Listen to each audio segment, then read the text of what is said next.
Welcome to season 14 of the Parenting Aces podcast. I'm your host, Lisa Stone, and this week we have a father-son duo with us. We have Eyal and Ethan Yurconi coming from New Jersey. Ethan is a 12-year-old junior tennis player. Eyal is his father, who is a former Israeli top junior, came to the States to play in college, and has since become a certified coach so that he can help his son navigate through his own junior tennis journey.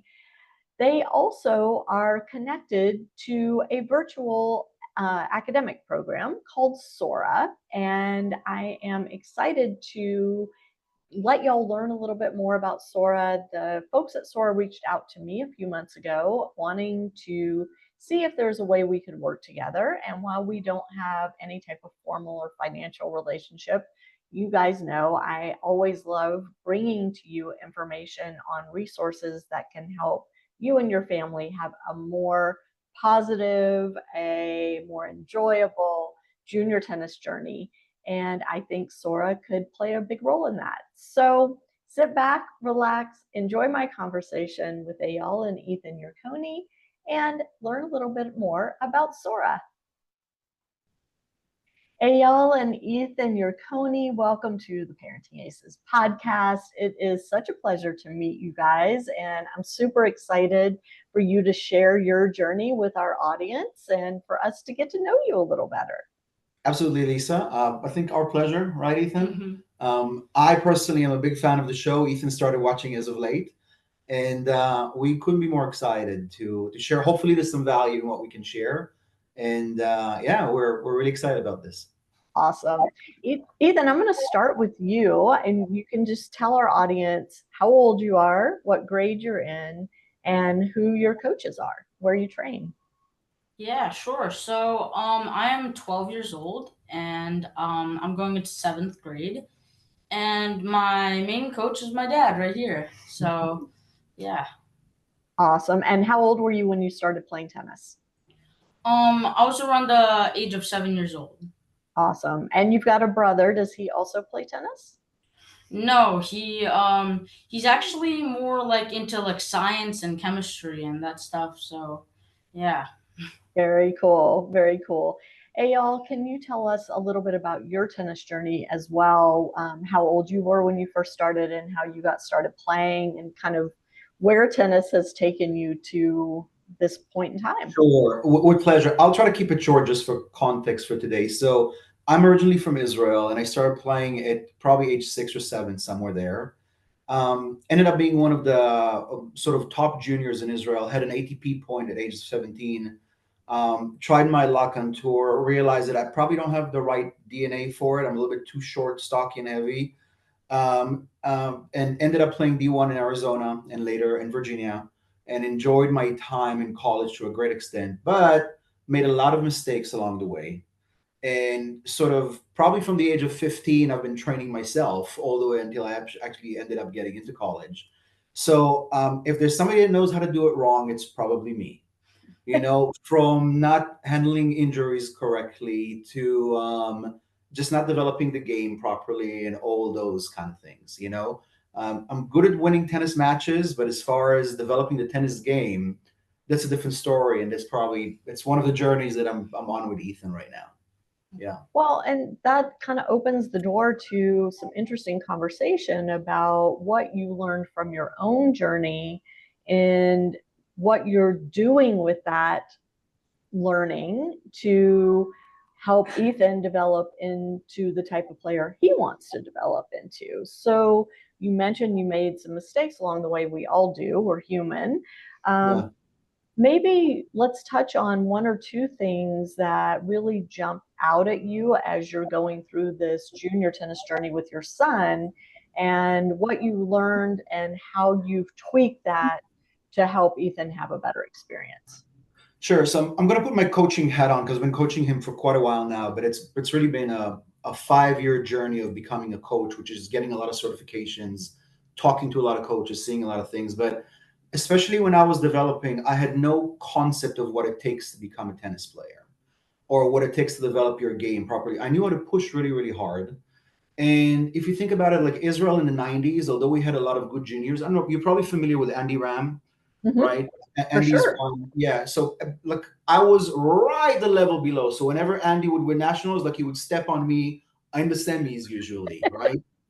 So yeah, I lost the guy probably like 20 times or so. But I had to grow up in a place that doesn't have a lot of structure around tennis. Maybe one or two kids get all the resources, and everybody else pretty much fends for themselves. I was also a first generation tennis family. So my parents knew nothing about the sport whatsoever. So I had to pretty much figure out things on my own. I would run 10 miles as an example, right? And end up with shin splints. Why? Because it's good for fitness. Well, we don't really do that in tennis if you think about it, right? It's a sprint and stop and sprint and stop. So like there's a lot of simple stuff like that. And then I had no real concept of the geometry of the court and how to develop tactics or things like that.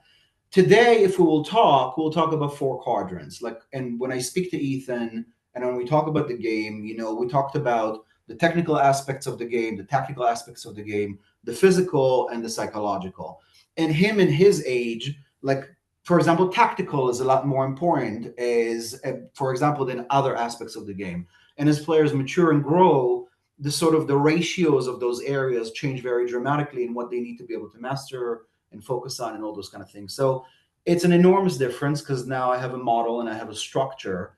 And I have a very unique body type. I'm short, I'm 5'7", but I'm very, very strong.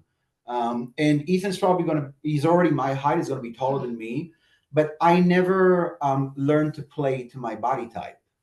And that is very, very important, right? Because some kids are going to grow up to be 6'5" and 6'6", and they need to be able to train for their style. And some kids are going to have a very different body type. So what we're doing is we're really trying to sort of develop an athlete more than anything else. And we'll talk about it later. I think right now Ethan's program is probably 50% tennis, 50% fitness in a variety of ways. Tons of different sports from pickleball to what else we do. There's a lot of cycling Yeah, and road squash as biking and well. squash, swimming, jump roping. I mean, we try to throw a lot into being a great athlete. And yeah, the tennis, I mean, is an important part of it, of course, but like there is an athletic lifestyle that needs to be developed around it. Because he had his first real injury last year, as an example. So Oh, so like he's learning to get to know his body and what's the difference between like a tendon pain and a joint issue or tendinitis or like just general soreness because I don't know, we were doing something really hard today. So there are lessons around all those kind of things because I'll just give you my 2 cents about tennis in general. And like when kids are very young, they learn to hit the ball, maybe win tennis points or maybe tennis win one match. As you later go on and move to college, now you need to start to sort of win in a row. And if you ever get to the pros, now you need to be able to win pretty much week in and week out, 2 3 times every week, and then a loss, 2 or 3 times in a week, and then a loss. But it's the volume that really begins to take a toll on you. And if you are not prepared for those kind of things, because tennis is, as I like to tell people, is not very different from roofing. It's manual work. Like you are going to be doing a lot of physical work that's very repetitive. It's great that you can hit one great serve, but you're going to hit about 200 to 300 serves today in like 2 matches in juniors. So wonderful that you can hit one of them, but hitting 300 and doing the same thing over again tomorrow is a different story, right? I have to tell So you, I have never heard tennis compared to roofing, but I totally get the connection. yeah, and I think especially for kids that are not very tall, right, and are not going to be able to rely on their serve to win, they need to be able to develop a certain endurance, both mental and physical, to be able to do things repetitively for a very long time. And I think you have Todd Whittem on the show a lot, right? Yeah. And like I've spoken to Todd several times, but if you think about it, a lot of it has to do sort of with either the Latin American or European mindset where, and especially the Spanish one, where players are maybe not very, very tall. They got to be able to rely on their endurance and their fitness and their strength.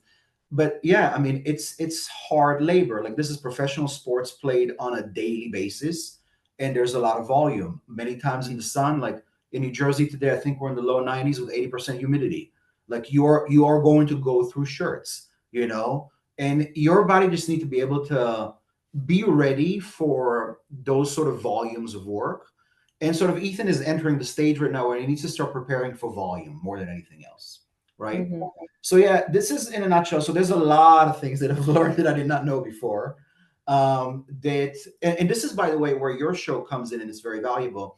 When Ethan was probably like 5, I took him to the court for like the first time, gave him like sponge balls, and like we stood at the baseline. I said, listen, just throw it in the air and like try to hit it over the net or something. And he hit it from baseline to baseline, and every shot score in the middle. So that tells you, okay, like he's well coordinated, like he can make good contact at will, he can swing with all his power. And that was sort of the first time I said, you know what, like he made enjoy tennis. And 7, I think, was the first time where like we registered you for like proper classes, I think. Yeah, and like classes, like group events also. So yeah. Correct. Like Because I was team stuff, or did you do like JTT or? Yeah, he started here. Center Court is sort of the premier place we have in New Jersey. It has multiple locations. The one we have is in Chatham, 20 minutes from us. But wonderful coaches, by the way, and a great place to get your fundamentals. And I was always of the mindset of, you know what, like I don't really know how to teach tennis at the early levels, especially all the technical stuff. So I'm just not going to do that. I had no aspirations of being a coach at that time, you Mhm. know. But as he was playing over there, I remember one time sitting and they had like an hour and a half practice or 2 hours. I was counting how many times he was touching the ball. And I think it was a group of like 4 kids on a court or something like that with Yeah. drills and a lot of breaks and so on. And he was touching the ball maybe 150 times in like 2 hours. Ooh. And I scratch myself because I'm an ROI kind of guy, and I'm looking of, okay, tennis is again is labor. What can you do in an hour? Like 150 touches in like an hour and a half, 2 hours. Like it's not a lot. Like Right. if I hit with them, it's like more like 400 an hour to maybe 500 an hour. And gently we started just playing together. And I was observing what the coaches were doing and started at the same time, not only reading a lot, but also listening a lot if you start to look for podcasts out there, information sources, you're probably one of the first ones that's going to come up. And because you've been, yeah, you are absolutely. And yeah, I know I can. and because you have been doing it for a long time, you have such a body of work that somebody who coaches a 7-year-old can find good materials versus somebody who has a 16, 17-year-old that wants to go to college and anything in between. So the menu is so great. And sometimes you interview coaches, and coaches, some of them have written books, right? Frank has written some great books. I have all his books as an example.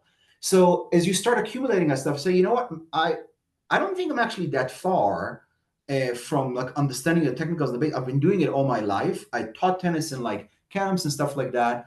I think I can get a little bit more involved in it. And what I noticed is that, I don't know, you can share your experience too. The more we did together, the trajectory of improvement like really accelerated.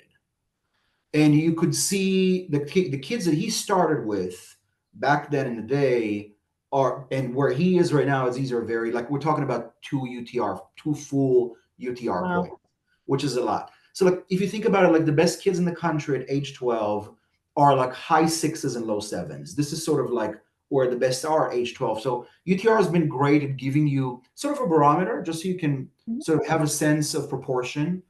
And I think volume alone, plus me trying to get better over time, again, with a lot of mistakes in the way, you know, especially mistakes around what an 8, 9, 10-year-old can absorb as far as instruction and how long they can focus and stuff like that.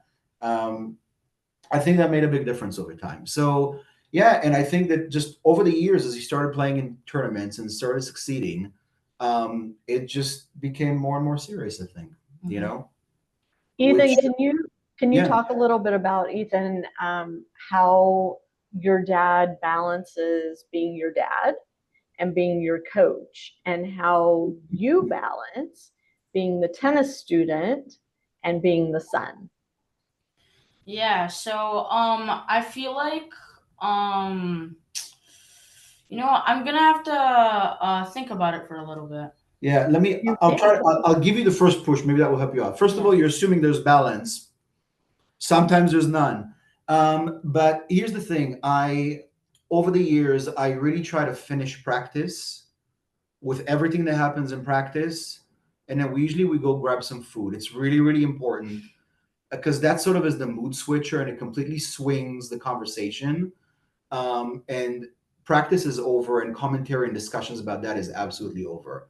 So at least from my perspective, that's one thing that I'm pretty adamant on. You take the dad hat off, or excuse me, you take the coach hat off and put the dad hat on as you Nine walk times off out the of ten, court I and would go like get to food. think I would like to think that 9 times out of 10 I can do that. Yeah. Okay.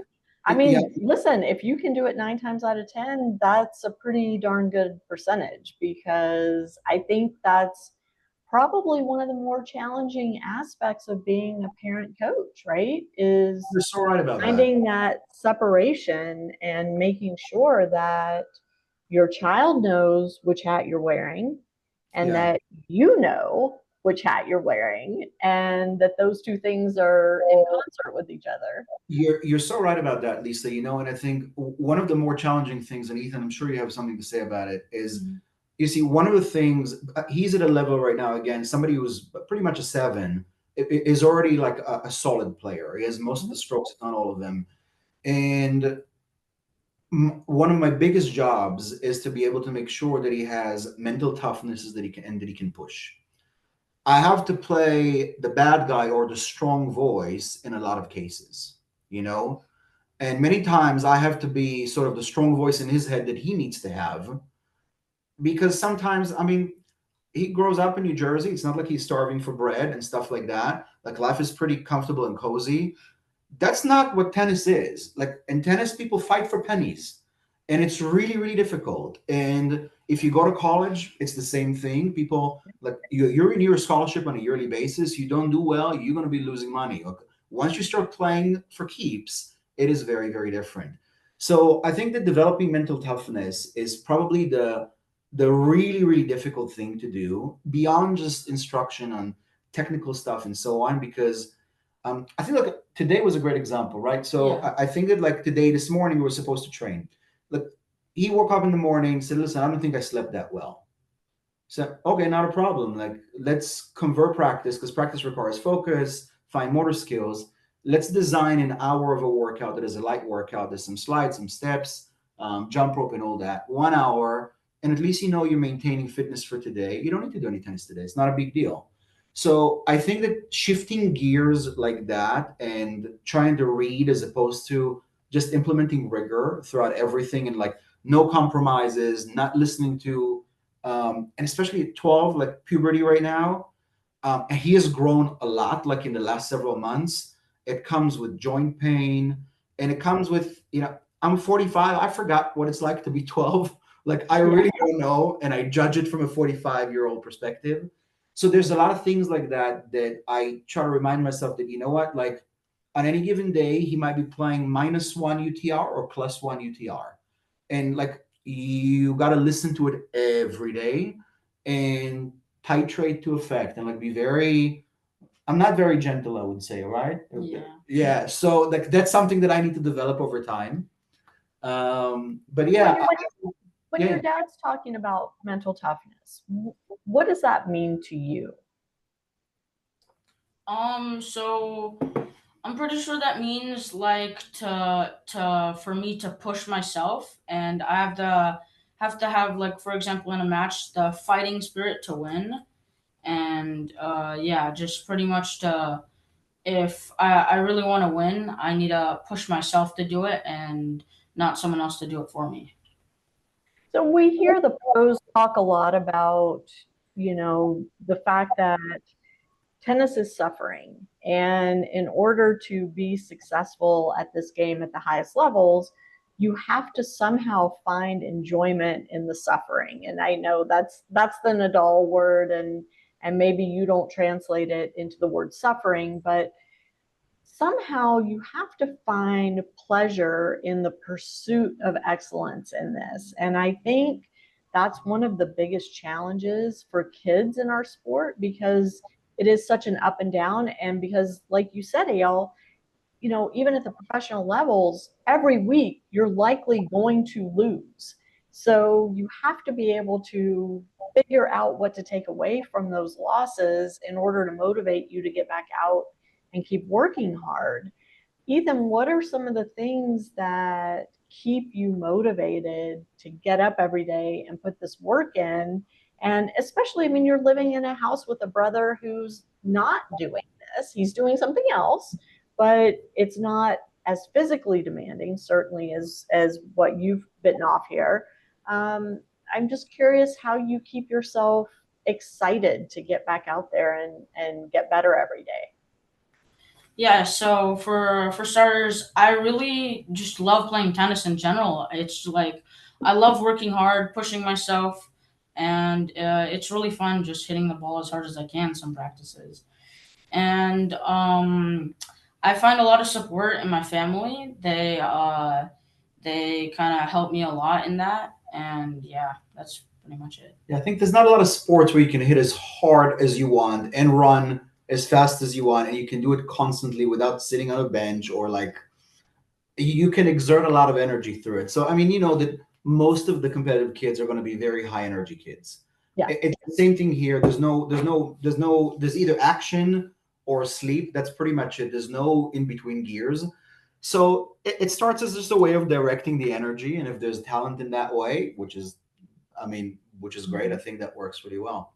But I, at least from what I see, you know, I'll tell you a nice little story.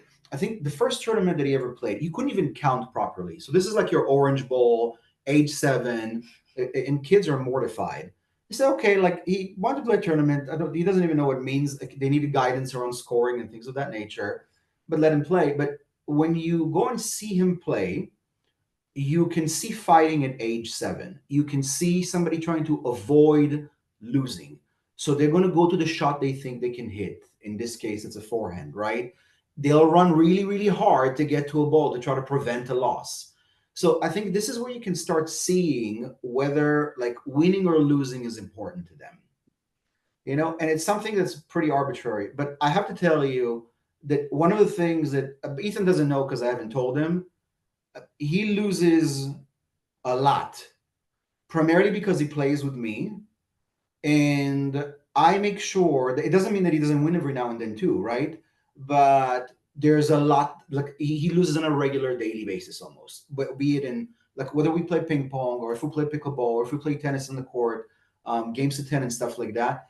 It's not like it's all wins. It's very far from it. Enjoy that right now, Eyal, because I promise you it's gonna flip at some point. Yeah, I know. I'm savoring what I can, which is exactly why like we have the whole Sora episode is so we can maximize what we're doing and sort of try to get the best out of our experience and our years together. Because I won't be able to keep up for very long. You know, when you play D1, you probably reach about the like UTR of 11, 12. I'm 45. I'm probably like at 8 or 9 right now, with like being overweight and all those kind of things. But yeah, we know a lot of kids that are 2 years older than him and had a similar path and all that. So I know where it's going. You know, it's inevitable. But it's okay. I'll do my best in the meantime. You know. Yeah. Mark my words, Ethan. It's coming. You're gonna beat him soon. I'll go along as much as I can. Yeah. Yeah. So, and I think some of the changes, like we had to make quite a lot of changes to accommodate for things as well. Yeah. And I think this is sort of what perhaps will be interesting to like our listeners, because Ethan started in a public school system as his brother did, and we have a wonderful public school system in South Orange, especially elementary school. Great.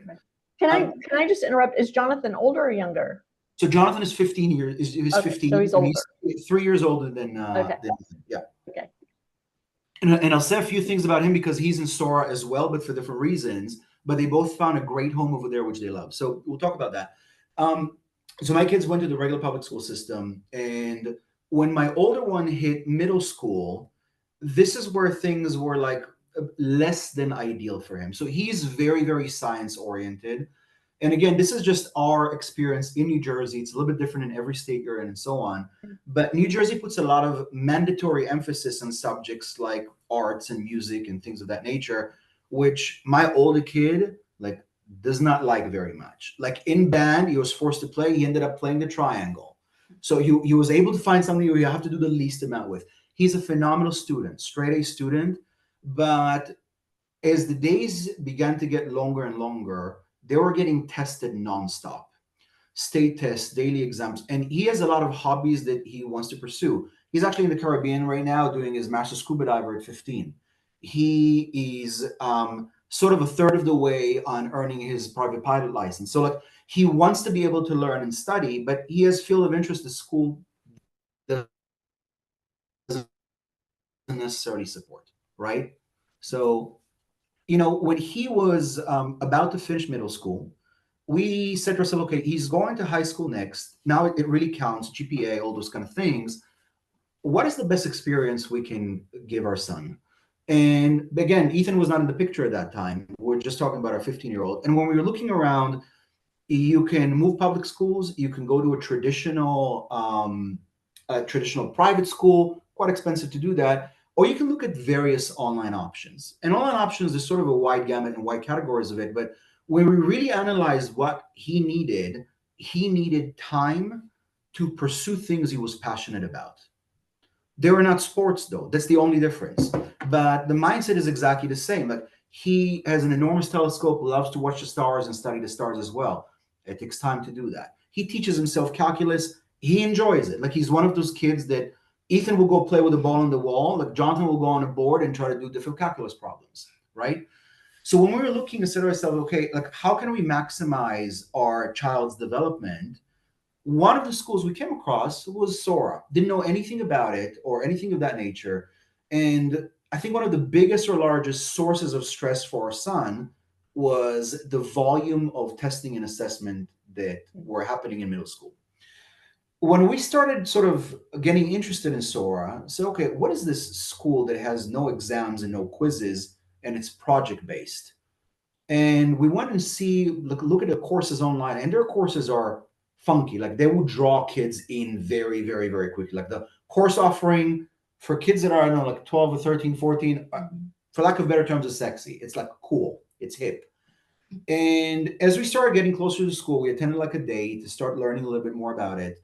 And we started looking at the quality of projects that kids were producing. We said, wow. Like we looked at the kids that are there, and there's artists over there. There's somebody who's a race car driver, at 15. There are kids that run the gamut of skill sets and passions in life, and they are really, really good at stuff, but it's not something that they're doing through school. And Well, and let me yeah, interrupt one sec, of course. because just for our audience's clarification, Sora is a virtual school. Correct. I have been talking about homeschooling and virtual schooling and alternative schools for years on this podcast. And my perspective and my point of view has shifted greatly over the last 14 and a half years. And especially since COVID, because I think what COVID showed us across the board in the way that we do business, whether that's education, whether that's my husband's law firm, whether it's the way I conduct podcast interviews, we're learning that we don't have to be in the same place at the same time, that the technology has gotten so advanced that we feel like we're in the same room together. We're sharing experiences. We're seeing each other. We're picking up on body language and facial expressions. We're able to effectively utilize the time and not have a lot of wasted time. And so my perspective has totally shifted around this. And when I first learned about Sora, I felt like it was important enough to bring to our audience. And so this is why you guys are here today. Partially why you're here today is to share your family's experience around virtual learning and specifically with Sora. So with that in mind, I'll hand it back to you, Eyal, and like and I'll just say just two more points regarding what you said. So first of all, the kids are going to be working in these environments in the future. They're going to be collaborating across the United States and all over the world. So this is something that they're going to need to get used to, whether they like it or not. But the second thing that was a very, very pleasant surprise in Sora internally runs like a tech company. The kids are in groups and channels. They use DM to a great extent. So they actually, when we saw it, they communicate the way my wife and I communicate with our colleagues at work. Mm. Both of us are lucky enough to work from home, but the tools are the same tools, the systems are the same systems. So the kids are getting a tremendous prep to what their working life are going to be like. And when you layer, I think, on top of it, the project-based work, and I think Ethan can sort of talk about what he's been able to do or take some of his projects, right, and make them more sports oriented and dive into things that he's more interested in. Um, Essentially, the end of every class, it was 6 weeks, and I think the format is changing a little bit, but what the kids get evaluated on is on their final project deliverable, and they work for that essentially the entire, they call it expedition, which is what the Sora class is, but they work on that entire sort of timeline to produce a deliverable that they either end up presenting or videoing how they actually did it and perform it. So there's actually something very, very tangible that can go into somebody's portfolio. And like if you think about Jonathan right now, Jonathan is probably going to graduate from Sora with more than 40 to 50 projects in his portfolio. Wow. And they run the gamut from launching rockets to doing underwater experiments diving wise and things of that nature. So the gamut is, I think, really, really wide. But Ethan, you've been in Sora, and we'll talk about why we ended up transitioning Ethan as well. But what's your experience like? What do you like about it, or maybe not like about it? I don't know. Yeah, so I love Sora so much. I have a favorite expedition. It was called Breaking Barriers Through Sports, led by Mike Sang. And I found it so interesting that we were learning about a lot of different athletes and tennis athletes as well. We learned about Arthur Ashe, all about him, and I was able to connect what I learned and what I knew about in the class and what I learned about outside of the class and used it for my final project. And it was just, it's so amazing to me that I'm able to do what I love like that. Yeah, and I think Lisa, there's another like really important component. We wanted our kids to love learning. And as you know, it's the same in tennis. If all you do is tournaments, like it's gonna squeeze you like a wet rag, and you're just gonna burn out because a tournament is really like a test in school. Like it's a snapshot of where you are right now and how you're able to do, and it's up and down, right? And what we saw over there, that our kids are really, really excited about the most important thing, which was learning, which was making their project unique, which was showing with pride what they've been able to finish and accomplish and like how much they know now, which removed completely all the stress factors of being able to sort of root memorize something and make sure that they know it on a specific given day, and sort of something like that. So for us, it's been a blessing in more ways than one. I think Jonathan was in Sora for 3 months, and we saw it was such a positive experience. We ended up moving Ethan in January of 2025. We didn't even wait for the whole year to elapse because the experience was so positive, and we got to a stage where it was just really difficult to work with the public school system. It was difficult to get Ethan out. Attendance is a real issue in public school, and they keep it really, really tight. And to be Because honest, that's how they get funded. I mean, this correct. is It's, this it's a is the number. reality. They get paid by the federal government based on the number of tushes and seats. So Correct. And you know, the worst thing is if your kid is in school for 8 hours, he's been quizzed 2 or 3 times, maybe bummed out a quiz, and now he's going to train, and you really need him to focus on really fast moving objects, bending his legs correctly, make sure like there's sort of, let's just call it psychological sort of energy that gets drained while they are in school. For some kids, school is super easy, you know, and this is great because they stay in the public school system and they can do tennis and like they don't need that. But with Ethan, as things started taking longer and longer, we thought that we needed a solution that gives him more time to be able to focus on what he loves and what he's good at, because the years of like 12 to 16 are like really, really important, you know. And yeah, we, for a lot of reasons. I mean, not just tennis wise, but maturity right, wise, socially, ethically. There are a lot of things. Yeah. absolutely. And I think, you know what, the constant complaints about bathroom hygiene is probably what broke the camel's back for us. So the kids are not going to the bathroom because they're in such a bad state. So what do you do for 8 hours? So I just hold it in. No, that's not cool. Like that's really not cool. No. But their school also had a pretty crappy playground, and like they really didn't have like anywhere to go during recess, stuff like that. So there's a bunch of contributing factors. But I think that overall, as we move to Sora, we noticed that several things happened. Number one, the flexibility in the schedule became amazing. So that was great.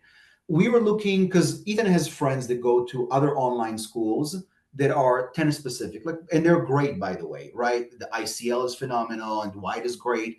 And when we were looking at that, I think that one of the things that we did not want is we did not want to put Ethan in a 24/7 bubble of tennis. In other words, you do tennis like once, twice a day. You go to school with kids that only talk and think about tennis.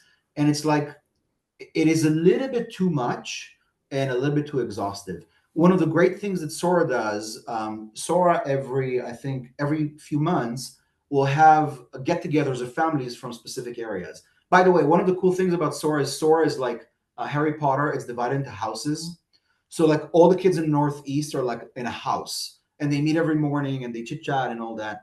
So I think that we had a meeting with like everybody from the Northeast a couple of weeks ago. Mm-hmm. So everybody met in New York for I think for like 2 or 3 days. Got a chance to do tons of activities together and actually come in contact with one another and eat in like great places and work with some of the teachers and do stuff like that. How was that experience for you? Did you like that Yeah, one? that was really fun. I got to see a lot of people that I pretty much see every day that I work with, and yeah, it was really fun. I really enjoyed that. Right? One of the things I want to pull out of what you just said, Eyal, is this whole Mhm. thing of putting kids in a tennis bubble 24/7. And I think, Ethan, I'd love to hear your thoughts on like the social piece of being at a regular public school versus being at Sora, and how you're able to kind of find that social circle that feels good to you, that feels like a group of people that you want to develop friendships with, where you're not actually face to face with them every day, not getting to hang out between classes and chit chat in person, but how you kind of resolve that to have this piece of your life that's separate from the tennis. Oh, he's gonna love this question. Yeah, good question. So, um, in Sora, we have kind of like a hallway all together. We DM each other through an app called Heartbeat, and it's an app that you can text each other and talk to each other through that whenever you want. And I try to talk to as much people as I can, and it's not just seeing the people that you want to see in the school on the meetings. You can talk to them whenever, and you can actually start a meeting with them and talk to them for as long as you want. So Yeah, I'll add to that even more. I think that most of Ethan's local friends here are friends from elementary school. When he went to middle school, they're not even in the same class together. So like they didn't even get a chance to interact in school much. Right now, I mean, he was with one friend in the morning. He's going with another friend at 7 o'clock today to like a concert show. So his friends are like the local ones are non-tennis completely. I mean, some of them play as amateurs, I would say. yeah, some of my friends, we go to like a local park sometimes, and we just hit a couple balls. So. But they're not tennis kids in any way, shape, or form. And that is a thing. It's tremendously valuable because you may think that the whole world play tennis, but that's not true at all. In fact, it's a popular sport to watch. It's a different thing than playing, especially when it comes to kids. So like for us, it was very, very important not to be in a tennis only bubble or even an athlete only bubble. People come in many. So both my wife and I are immigrants, so we had to come in contact with a lot of different personalities and people, and we thought it was very, very important for him to essentially experience a gamut of everything and everybody that is out there because people can be very, very unique, in what they bring to the table. And you need to be able to see that. And if you lock them in a bubble, as would happen with some of the private schools that we checked and stuff like that, it insulates you from an economic perspective and all those kind of things. We found Sora to be a very liberating experience. I think you have kids like from even not from United States that are in your classes, right? Yeah, I have some kids from Mexico and a couple of very few kids from Europe as well. But yeah, it's awesome to talk to a lot of different people from a lot of different places as well. right? Because they got to collaborate on projects together, right? And they hear different ideas about different things that they would not hear it anywhere else, you know. So I think when you group all those things together and you schlep on the flexible nature of working in Sora, like in all honesty, like for me to get an absence for Ethan, I need 2 clicks on my phone, and that's an absence request pretty much for like 2 hours a day or the whole day or what that is. What that will take to do in his public school, oh my God, it will be right. So like simple stuff like that makes a really, really big difference. So for us, the experience has been, um, I think, phenomenal in more ways than one. Like I think it gave you also time to do other stuff like painting as an example and drawing. Yeah, I have a lot of other hobbies like that are more relaxing, and yeah, Sora is very flexible, and it gave me the chance to do those kind of whenever I want. So yeah. Do you miss being in public school at all? A little, but just like how my dad said, like I don't really see, like the main thing is my friends. So socially, I don't really get to see my friends too much in school because we're like in spread out in a lot of different classes. Only during like lunch and maybe a couple of minutes for the end of the day. But um yeah, I still hang out with my friends currently, and it's not that big of a loss for me. But yeah, still I hang out with my friends, and I still really enjoy it. Yeah, and Lisa, I think that's another very interesting and important point. You know, the kids have different social needs as far as like how much time they want to spend with friends and how social they want to be. Like Ethan, for example, is a lot more social than my older son, right? Who's enjoys time with computers and putting robots together and stuff like that a lot more. So I think that as you do your sort of mental health checks with your kids to see if they're happy for like the majority of the day, like those are kind of sort of the things that you try to assess and what the environment is good for them and whether they're developing properly and whether they're growing. And it's something that I think we try to monitor on a regular basis. You know, it's not like it's a decision that's not reversible or something like that. Right. It's like a work in progress as anything else is. And we try to use sort of specific points in time when a semester is over, like take the time to actually look back and understand, talk to the teachers and see what their experience was like, how much they participate, like all those kind of things. So I think that when you put all those things together, it's been rewarding way more than just tennis for us. Like tennis is a great and a byproduct, and it's a serious thing we focus on. But I think there's tangible benefits way beyond, at least for us as a family, they go beyond just the tennis court and like the free time and all that. Yeah. Mhm. Ethan, can you walk us through what a typical weekday looks like for you? Like what time you get up, when you do school, when you do XYZ throughout your day? Yeah, sure.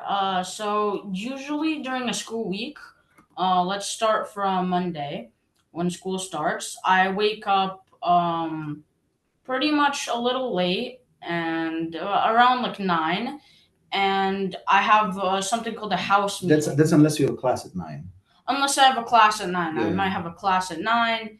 But yeah, we focus on getting a lot of really good sleep because that's when I grow and do a lot of that stuff. So I from in my last school year in 6th grade, I had every morning at 10, I had a house something called a house meeting where I have a house group meeting where it's about 9 different kids, 9 to 15 different kids.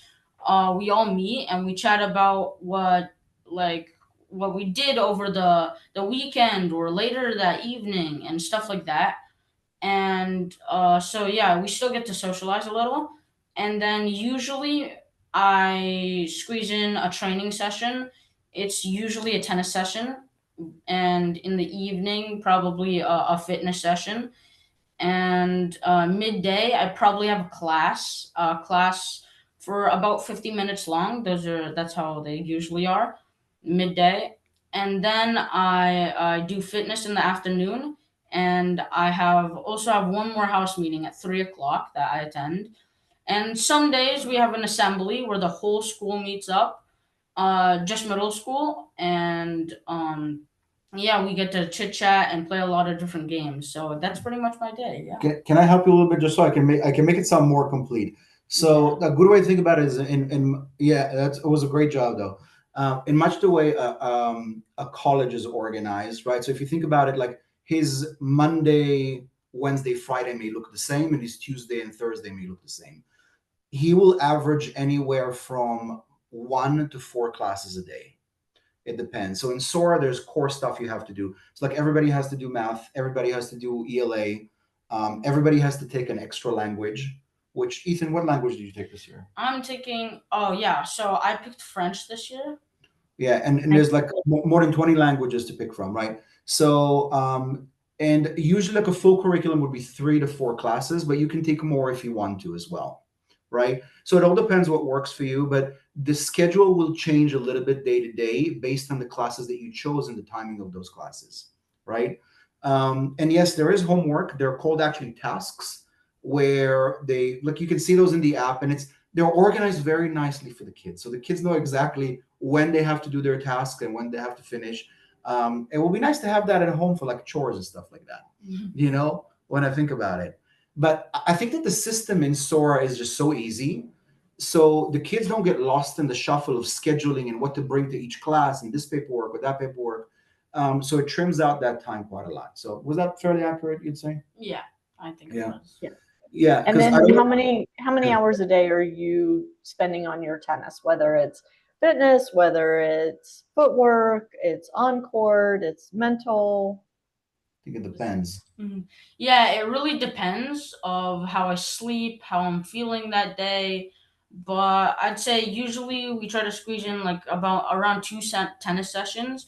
But in the summer, I go to the West Orange tennis camp here, which is I believe 4 hours long, something like that. 2 hours and 2 hours. So maybe he'll do a morning session with me and maybe an afternoon session. But I have to tell you, I am not a big, like, I know that a lot of people want to think about, okay, how many hours per week at age 12 and all that, and it's all sorts of rules of thumb. We're, I think, much bigger believers in the quality of the session versus the length of the session. So he will finish an hour and a half session, even an hour and 15-minute session, and not being able to play anymore after that. Right. This is why, and there's specific days where we push the envelope a little bit more, right? But it's the quality and the intensity of the session, I think, that matters more than the time. Because I mean, Lisa, you know what it's like. There can be a lot of breaks in tennis, and you bunch many things together, and a lot of stuff can get lost in the shuffle, So And just like school, I mean, listen, there are a lot of different approaches to learning, whether it's in a classroom academically, whether it's on a tennis court athletically, and finding the approach that works best for your child, your family, is the big challenge. If there were one pathway and we could say this is what works for every single kid, every single family, put your kid in this kind of school, this is the academy that they need to be going to, these are the exact tournaments that they should be playing, that would be way easier than what we're dealing with, which is every single kid is different. Like you said, Eyal, you've got to do those mental health check-ins. You've got to see where your child is and what they're able to handle and what they desire from this sport, how much work they are able and willing to put into it on a given day. And that's what makes it so challenging, and that's why I'm still around, I guess. But I think it's so helpful to hear your family's experience with all of this, and the fact that you have these two kids, one's on this very academic path, one's on a more athletics focused path, but with the academics mixed in, and it sounds like some creative arts and other things as well. And finding a way to manage all of that so that everybody feels successful at the end of the day, I think is really tough, but it sounds like you guys are doing a great job so far. Well, it's because of what the type of material that you put out and the resources shared through that. That's where the real help comes in, because otherwise it's just trial and error. And that's, as you know, is both slow and expensive.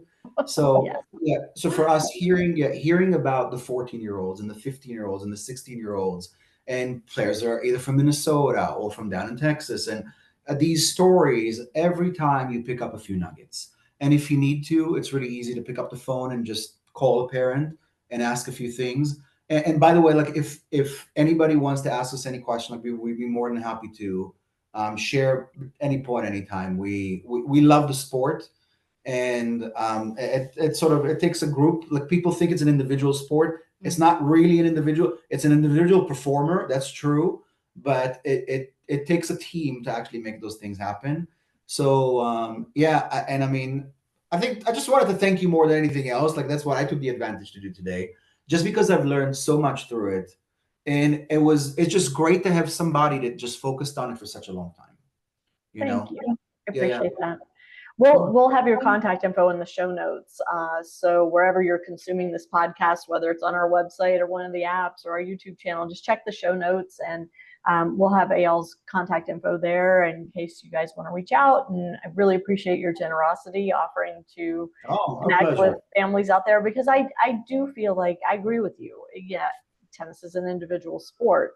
But I like what you said. It's an individual performer, but there is absolutely a team around that performer helping to get them ready to perform. And it's just like anything with raising children, the more good voices you have around you contributing to the growth and development, I think the better. And hopefully that's what we're able to do here at Parenting Aces, is bring those voices together in one little website, and you can click and find what you need. But I think hearing your story, and gosh, we haven't even touched on, I wanted to talk to you about Little Mo, and I want to talk to you about Les Petites and all of these exciting things that Ethan has on the horizon. So I think what we're going to have to do is do another episode, and we're always available, and we'd love to share. Yeah. But I did really want to give you guys the platform today to kind of share your Sora experience. And, I'm not being paid for this. This is just another avenue out there, another resource out there for tennis families that hopefully, you guys will look into if you're looking for an alternative to your child's current schooling situation. Or even if you're not, just curious about what else is available, Sora is certainly a great option. And I think, like I said before, since COVID, what we're seeing is a lot more quality alternative education resources coming out, because the technology has developed such that those things can work and work well for our kids. I mean, Ethan, you seem well-spoken, you seem intelligent, you seem curious, all the things that, of course, we want for our children, right? Yeah. Thanks. Absolutely. Yeah. It's great to hear, and I couldn't agree with you more. It's not about the online thing for us. The classes are just great.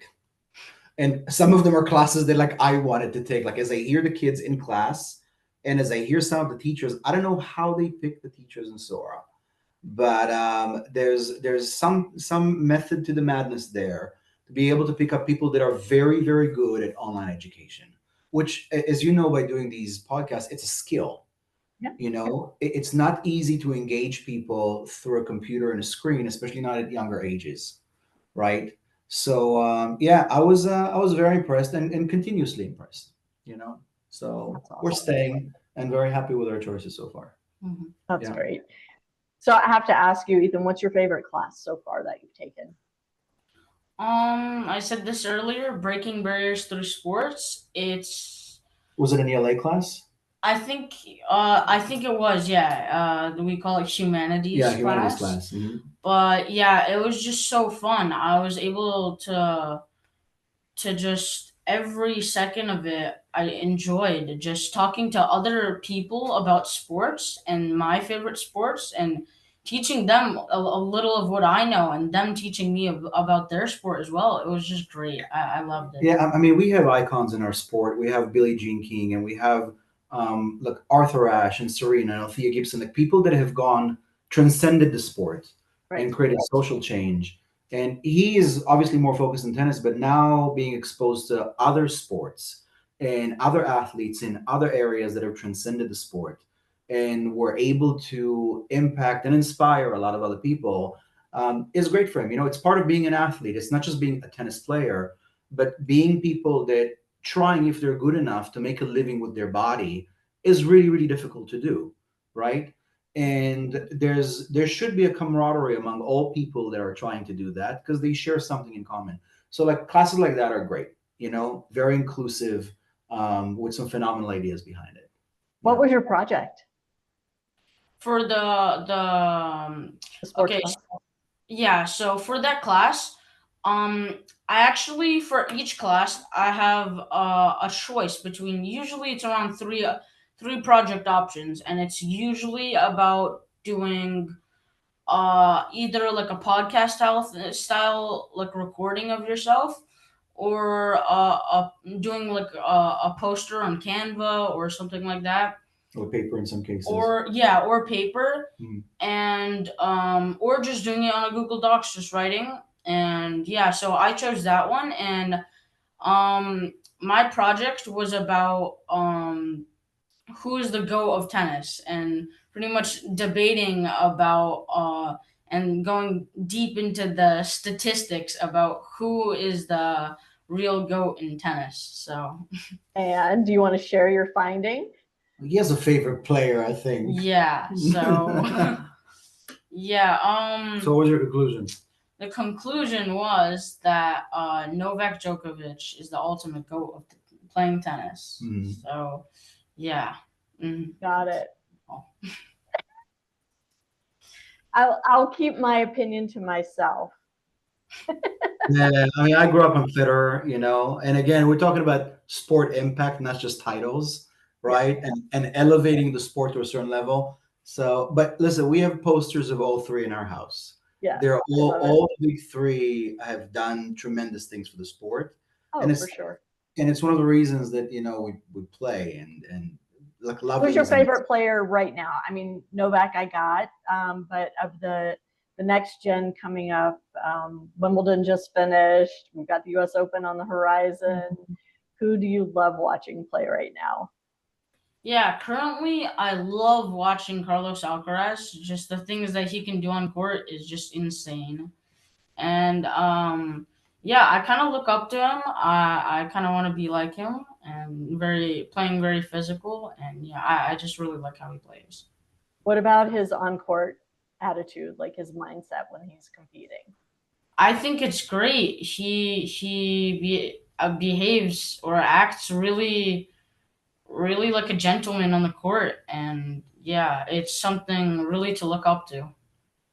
I agree with you, and I love his smile. I love the joy that he finds competing, and it kind of goes back to what we were talking about before about, having to love the suffering, to use the Nadal word. Alcaraz, I think, embodies that. He always seems to find joy out there, which is super cool. But is very honest in talking about when he loses that joy and needing to take a break, which I think is an important lesson for our young players to hear as well. Yeah, there's a phenomenal podcast that Caroline Garcia does with her fiance. I forget the name of it, but it's a really good one. And they interviewed Emil Ruusuvuori, I think, as of late. And he took a mental health break and spoke very openly. It's a similar Marty Fish story, even worse, I would say. About somebody that got to the top 50 in the world and the struggles that he had with the sport and all those kind of things. And when I look back and sort of, I did not want to hold a racket when I was about to finish college. I was dragging injuries, and it became like a bad chore to like actually play, and it was badly managed. Like I did not know any better, right? But it's so easy, I think, to go into overdrive mode in the sport because we complained that like on our professionals on the ATP tour, they don't really have a day break or rest break. Well, juniors don't have that either if that's how you build their schedule. You can overload a junior schedule so badly that all they do is just play tournaments, right? So I think that being able to have conversations about, okay, how much testing, because again, a tournament is a test, right? How much testing is healthy for a specific individual based on who they are, their psychological makeup, and what makes them happy. I think is really important. I think it's something that we're learning right now. Like, I don't think we've mastered it yet.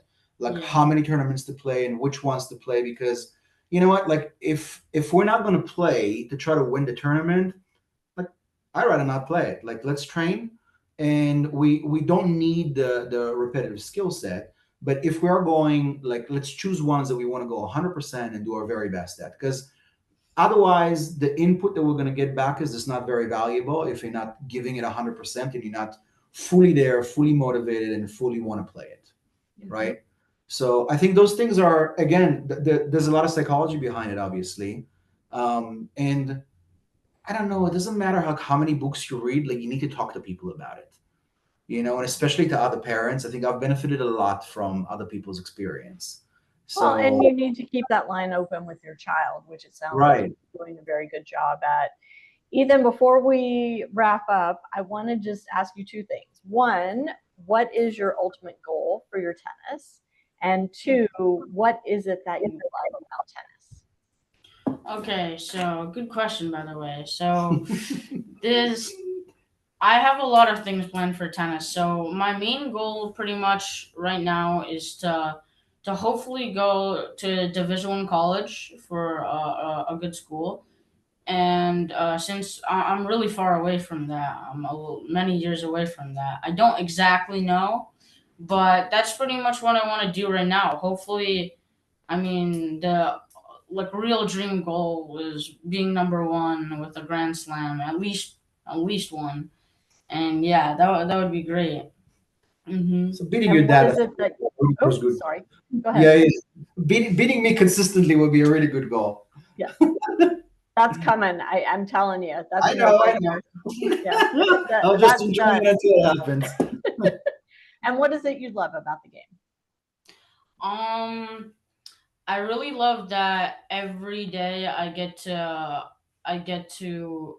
like fight hard, and I really get to push. I love pushing myself, and it's something I really enjoy doing, and I'd love, like, some days I'm like even injured, and I still say, can we go play tennis? He has to remind me that I can't, but it's it's really like my favorite thing to do. Yeah, I'll add just one more thing that maybe I've observed about him. I think he enjoys the variety in tennis. Like, there's so much stuff to work on. There's so many strokes on so many surfaces. And then you layer on tactics on top of everything. Okay. Great, you can hit a forehand, but can you hit a forehand to that specific area over there? Can you hit your targets now? Like, there's so much you can work on. And if somebody loves physical activity, I'm in search of a sport that compares to it. Haven't been able to find, and we play a lot of racket sports. So look, there's just a lot that looks like a big piece of meat you can put your teeth into from a lot of different directions, and constantly work and try to make it better. So yeah, it's a never ending work in progress, which is what you hear the great players talk about all the time. So hopefully, it gets implanted in him as well, and he takes it as far as he wants to take it. I love it. Well, Eyal and Ethan, thank you both so much for taking time out of your busy lives to chat with us at Parenting Aces. And it's been a pleasure meeting you. I've loved hearing more about Sora and Sure. learning about that as a great alternative for schooling for our tennis kids and their siblings. And look forward to future conversations because we definitely have a lot more to chat about. That's awesome, Lisa. It was a real pleasure. Thank you very much. It was nice Thank meeting you. you Yeah. too. That's great. To my audience, thank you so much for tuning in. We'll catch you next time on Parenting Aces.